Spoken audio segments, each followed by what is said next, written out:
So hello, my name's Rob, this is Cattle Rabbit Scale Model Studios, and today I'm going to show you a really easy, fast and cheap way of painting up your Zone Mortalis tiles. I'm going to use this little section here as an example. Really easy to do, but I would recommend that you do all 4 tiles at once just to keep consistency. So the first thing we're going to need to do is prime our tiles. For this I'm going to use Lead Belcher spray from Citadel. Make sure you give your spray a really good shake and just make sure it's got a decent coat of paint on it is all you really need. Everything else is going to be worked off of this. The next step, if you are going to paint any of the sections, like I'm going to put some hazard stripes in, now's the time to do it.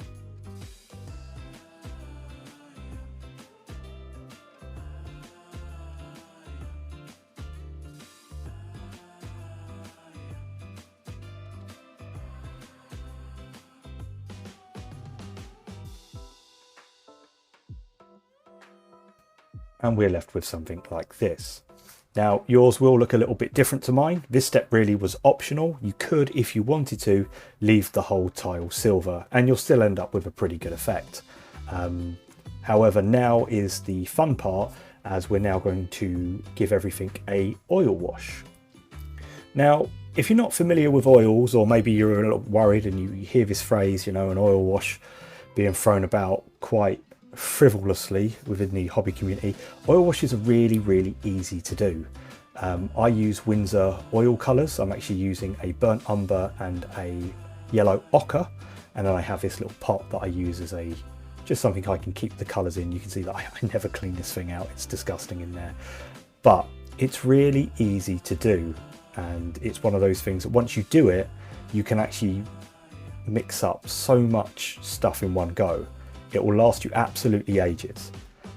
So all I do is I squeeze out equal parts of the oil paints. So I'm going to use half of the dark brown and half of the yellow. This gives me somewhere in between that I can only describe as a poo colour. And then using some white spirit. Now I have 2 litres here. The oil paints cost me about £4 each, and this 2 litre bottle of white spirit cost me £2.49 from my local hardware shop. So really that's about a tenner, plus the spray, which is about £10. So you can knock up absolutely tons of scenery and tiles for about £20, which in the grand scheme of things is a pretty good price, I would say.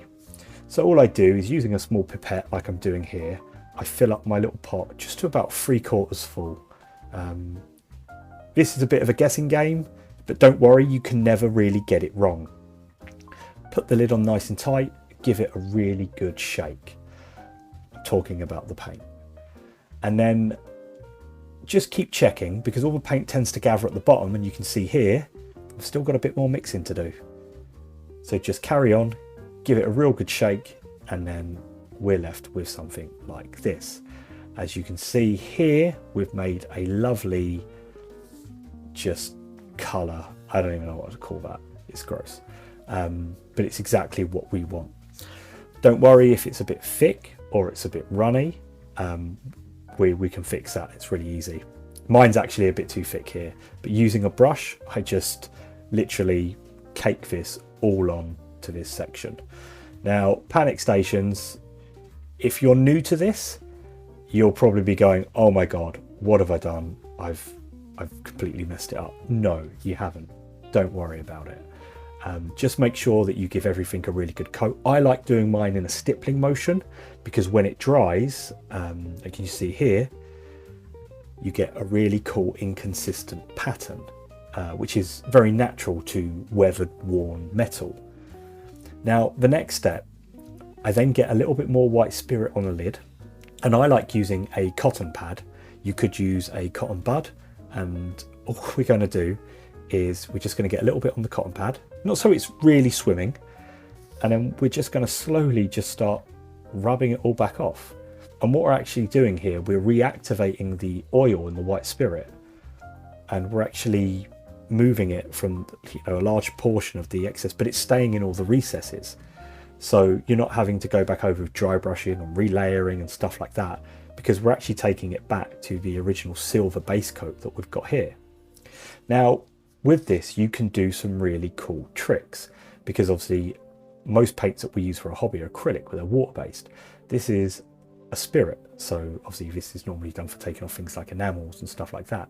But what you can actually do, and this is how I do mine, once I've given everything a bit of a wipe over, I then literally just get my finger, and then what you can do is you can rub over sections like I'm doing here, and if you'll see, I'm actually rubbing away the layers of paint, but it won't go back so far to the silver primer. So what you can actually do is, in this principle, you can actually really rub the acrylic paint. As you can see here, you can take it right back to the primer, and you get a very natural scuffed looking worn effect. I'm going to just finish this off now, and we're left with this. As you can see, we've got some real good natural scuffs and scratches and things. Scratches I actually did with a hobby knife, just going into it, and you can still really play around with this until the white spirit is 100% fully dry. So it's a great tool. There's a lot of working time. You can clean up your mistakes really easily. Don't be scared of oil washes. They are your friend, and on big flat tiles, large scenery pieces that you just want to get on the table, or maybe you just want to get it done, this is a really good method for doing that. Obviously, if you've got any comments below on how I did anything else here, like this hazard stripes, let me know in the comments below. And I'll see you all soon. God bless and take care.